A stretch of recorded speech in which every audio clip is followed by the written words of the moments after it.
Good evening. Welcome back to the Goon Show. Let's take our hats off in respect for the men of the armed forces and our military, and something that Thomas taught me that I didn't understand back in the day. But yeah, Dave and Thomas, they're looking down on us right now. And there's a book written by Dave Thomas, but I got my blue book out today. I got my pants on from Kenny and my belt, and we won't show my belly to the women and children out there because I don't know, I'm losing weight because I've been working out and eating right. Might just turn them on, and then they'll do something that they regret later. But I got some things in this blue book. This is from Hazelden. I got it when I went to treatment there in 2011. I got all the names of all the guys and the brothers that I only keep in touch with two, Thomas and Matt. What's up, brothers? Okay, so on this piece of paper, I got written down, as you can see, my shirt's got a lot of spiritual meaning. And you'll notice that I took out this book last night and I drew this. Or somebody drew it on a picture, but that is somewhere on the shirt, I think. Maybe, yeah, I think it just links it all together with religion and spirituality. And the truth is going to come out, regardless of who tells it or not. I'm just trying to tell my story. And here it is. This was a bookmarker gave for me. It says, "For Aaron." And this is from the Queen of Hearts. It says, "God, grant me the serenity to accept the things I cannot change, the courage to change the wisdom, or the courage to change the things I can, and the wisdom to know the difference. Living one day at a time, enjoying one moment at a time, accepting hardships as a pathway to peace, taking as he did this sinful world as it is, not as it would have, trusting that he will make all things right if I surrender to his will, that I may be reasonably happy in this life and supremely happy with him forever in the next. Amen." And that's the full serenity prayer. When you go to a meeting, you only get part of it. So that's the full serenity prayer. And then also on this page, I have, see this? This is kind of how I found Jesus. It starts with a square, and then it's a triangle and a circle, and there's the heart, which leads to the spade. And now we're playing majors, and we got to bridge the gap for all you card players out there. And the peace sign is spinning in circles. There was a period of peace for about 7 years when I was out of the game. And that plays music. And on my Facebook page, I've been playing music. So if I got booted off today because apparently I posted a meme that said says, "This corn pile is not for deer. It is for squirrels and chipmunks. Any deer caught eating this corn will be shot." And that was a shout out. I wrote it down in my notebook because I don't trust Facebook. They're probably going to delete my account and delete everything, but I got stuff written down all over. I got pages and paperwork, and I did my homework. Okay, it says David has a buck, and it's a story for the Grigla brothers to tell it. It was willed to his sons. One day he will give it back to put on your wall, and you can tell his story to people who want to come by and visit. what's up, Trevor? Hey, Tim. And they commented, and we had a little conversation, and then they just axed it, you know what I mean? Criminal activity. Whatever. You don't live in the land of rocks and cows. You don't know what it's like up here, Mr. Walls. Hey, Wes? This is some fucked up shit. But anyway, I wrote this. This is a story. This was back in the psych ward in Iowa. And we're going to have to go back there eventually and face the music, face the facts, and face the stuff in it. And it stems off religion. And back in the day, the Catholics separated from the Lutherans, and that was Martin Luther King that separated it. And then Christianity branched off into all these branches and made one big giant tree. Well, I've been known to chop down a few trees. Hey, Flying Hills? What's up, Byron? Yeah, they got the Walt Whitman Bridge out there, and well, I was in this psych ward, and I was going to treatment. Actually, I went to treatment before I went in the psych ward, and or was it after? I can't remember. One of the two. It don't matter. But there was this little chapel called the Hanson Memorial Chapel. And I was in there praying one day. And a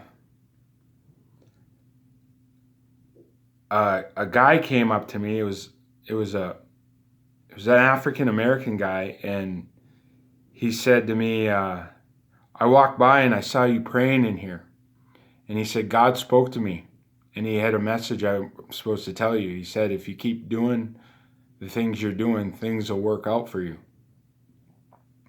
And that kind of touched me, and I asked him his name, and he said his name was Roman Price. I wrote it down on the piece of paper. And then I wrote this whole article about AA and, you know, like substance abuse. I've been through it all. Treatments, 4 treatments, 12 institutions, all that shit. I've learned from my mistakes, and I'm clean again. But, you know, when you have to deal with life on life's terms, it can be hard. And as an addict, you always fall back, and you slip and you fall and you slip and you fall and you get back up. I've been in recovery since like 2009 when I left the game. And I call this my dream. Remember when Martin Luther King separated the religions? Well, Martin Luther King had a dream too. And everybody knows about that dream. And there's one guy who I always send a message to, or I try to, on Martin Luther King Day. And I wish him a happy holiday. We're both white, but it stems back from juniors and just a bunch of kids messing around. And we didn't know what we were messing with. And hockey culture has gotten so soft, and you know, it's changed. Like, it's changed, but it's changed too drastically. We got to get back to some old school stuff. So I'm going to read you my dream. It says, I have now come full circle. Take a few weeks off. With the baggage in my head, try more like multiple years. 2 rehab facilities, 4 or 5 different therapists. I basically have a $75,000 master's degree in addiction and alcohol. Now, I must try and explain for my own peace of mind what was going on in my head for people to understand when terrible things happen to children beyond comprehension of a normal person, and they don't get the help that they need, it leads to this kind of behavior. For example, a child gets molested by his grandfather at a young age. This is someone he trusted. He now has abandonment issues in the future. Same child a few years older realizes the man that he calls dad really isn't his dad. He plays the father figure and steps in to raise him, but the parents are afraid the community won't accept them. They tell the kid to be quiet, don't tell anyone, this other guy is your real dad. This teaches the kid to suppress his feelings, and it's okay to lie. As the kid grows up, he starts to lash out with authority, gets in trouble at school. He's very sick in the head. He does not even know it. He falls in love with the game of hockey. All he ever wants to do is be in the NHL.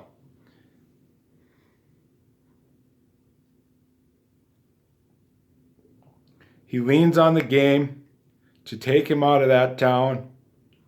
It happens not in the form of a player, but as a referee. In case you haven't figured out, that boy was me. How do we fix something that is so fucked up? How? Honest, open, and willing. So now that I've came clean with who I was and what happened, I need to try and make you understand that I understand the actions that I took to make myself better, and it starts by cleaning the soul. When I first started using my drinking at age 15, I continued off and on almost every day until I was 18. And I spent over half my years in an altered state, making my maturity level that of a 15-year-old. But I stuck true to one thing I loved, hockey. My resume and accomplishments in the minors are more than enough. The other things that were off the ice actions, like, well, you know who I am, just take a look at my reputation in the AHL and the ECHL. All the way through my officiating career, comments like, you're fucked up, why don't you grow up, when are you going to learn, by my fellow officials. I have learned through coming to understanding why I did the things I did and why I did do them. If you suffer from acceptance, I would suggest reading page 417, second paragraph down from the big book of Alcoholics Anonymous. So that's what we're going to read right now. 417.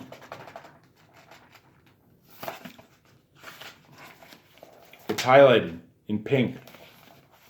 I haven't gotten to the pink poem yet. And acceptance is the answer to all my problems today.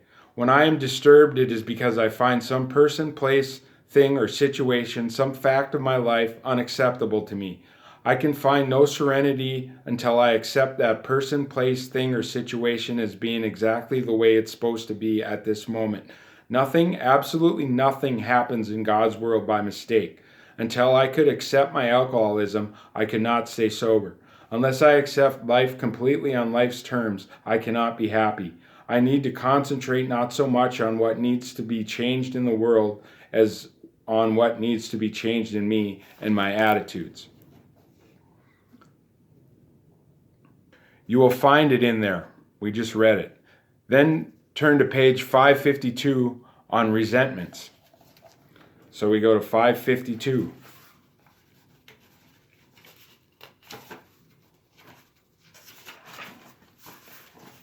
There it is again in pink, the favorite color. He said, in effect, if you have a resentment you want to be free of, if you will pray for the person or the thing that you resent, you will be free. If you will ask in prayer for everything you want for yourself to be given to them, you will be free. Ask for their health, their prosperity, their happiness, and you will be free. Even when you don't really want it for them, and your prayers are only words and you don't mean it, go ahead and do it anyway. Do it every day for 2 weeks, and you will find you have come to mean it and to want it for them, and you realize that where you used to feel bitterness and resentment and hatred, you will now feel compassion, understanding, and love. Those are some powerful words, and this is coming from a higher power. your higher power can be whatever you want it to be. And that's the beauty of AA.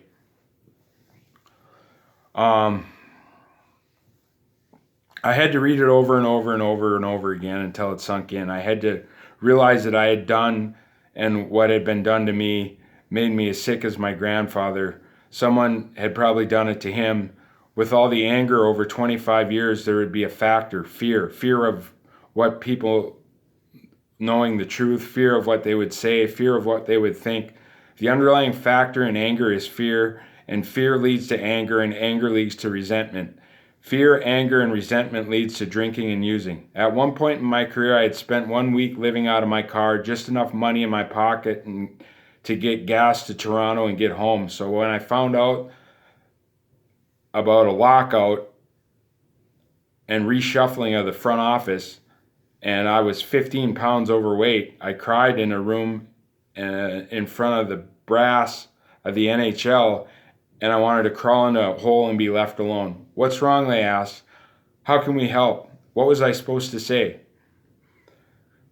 I told you other things. My girlfriend broke up with me. I have no money.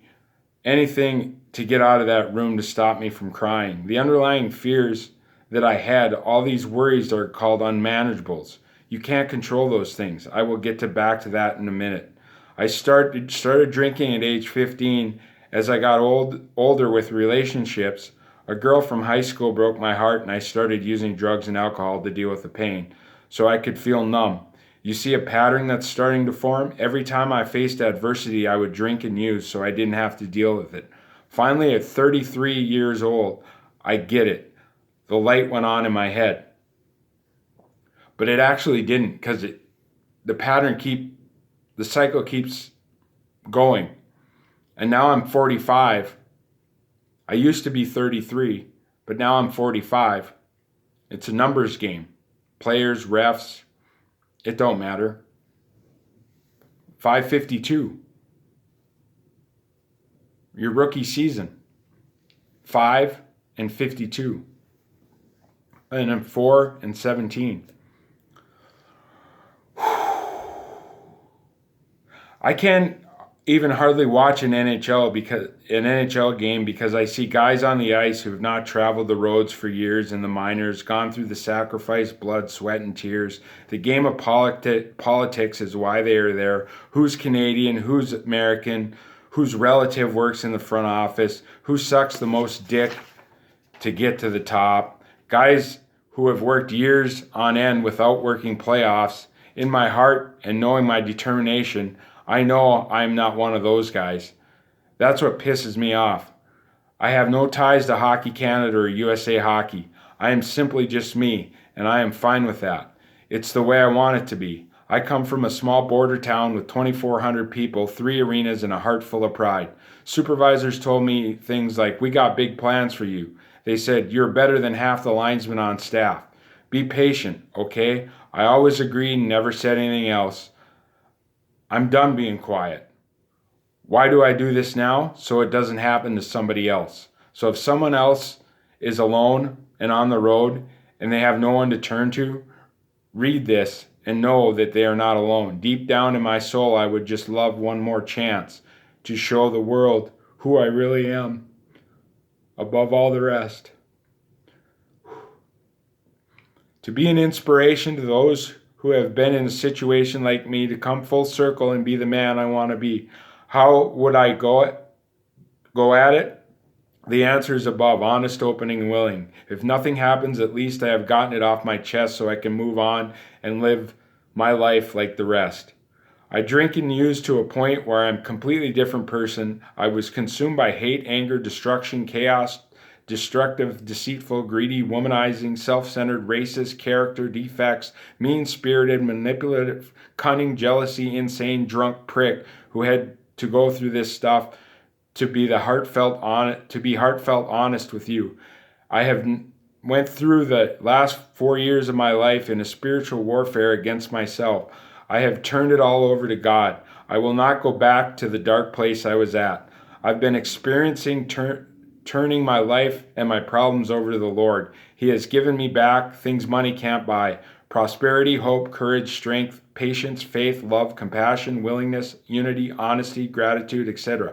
I hit rock bottom, went to rehab, left there with an old shitty car with 288,000 miles on it, no job, and no clothes on my back. I went and got a job, worked my ass off, got a promotion. I make more money than I did with hockey, and I have benefits. That was when I worked at Glen Oaks. I like my job, but I don't love it.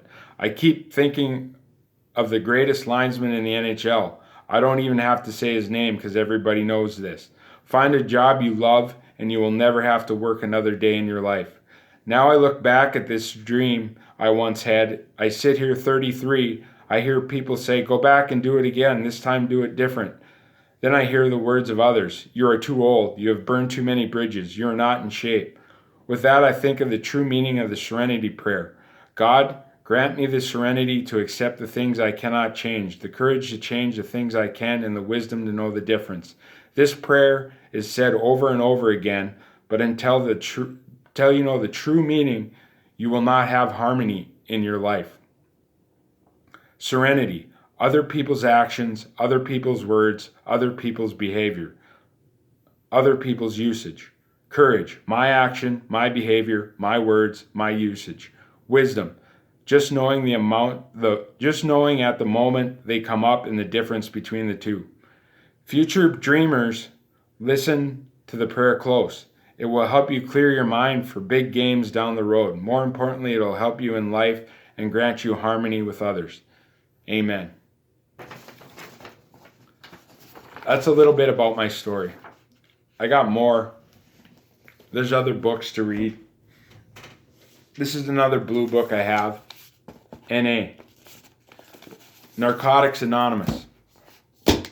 They're both great programs. And if you want what I have, come to a meeting. We have AA at 7 o'clock at the hospital, at the Roseau Hospital. I'll be there with my friend Phil. And come to the NA meetings if you got a drug problem. That's at the First Baptist Church in Roseau. Everything starts here in the capital of the state of hockey.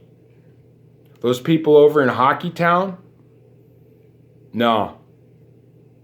This is a rivalry. Warroad versus Roseau. The biggest rivalry in the state of hockey. And I may be stirring the pot a little bit, but I'm a Ram. And in 96, we didn't win the state high school hockey tournament. We won the Grigla Cup. Remember that. You boys don't have a Grigla Cup. Now men's league, you know what? I got enough time. We'll do that. We'll do the pink poem. And this is for all the girls out there that want to call the cops on your men for assault, rape, false accusations, and all that other bullshit. This is called Pink and Blink 182. Shout out to Pink. Now that I have the color pink, it is a lot easier to think where the sand and the grass meet, or the sounds of the ocean meeting beach. You are the one for me. This is what I truly see. I come to you with different faces, only from all the places. Places and faces come and go. True love comes from the soul. Making one wish together, talking about it being forever. Sometimes wishes do not come true, but that will not stop the love that I have for you. For a piece of my heart you have in your chest. That is what I love the best. For the next time we meet, you will be in the driver's seat. Unanswered prayers may still come true, but not until I stop loving you. I don't know who I wrote that for. Any one of my queens, any one of my girls that I've been on the road, and, you know, it's no different than when you go to war and you leave your girlfriend or you leave your wife and duty calls and the boys will be boys. And sometimes boys don't tell girls stuff.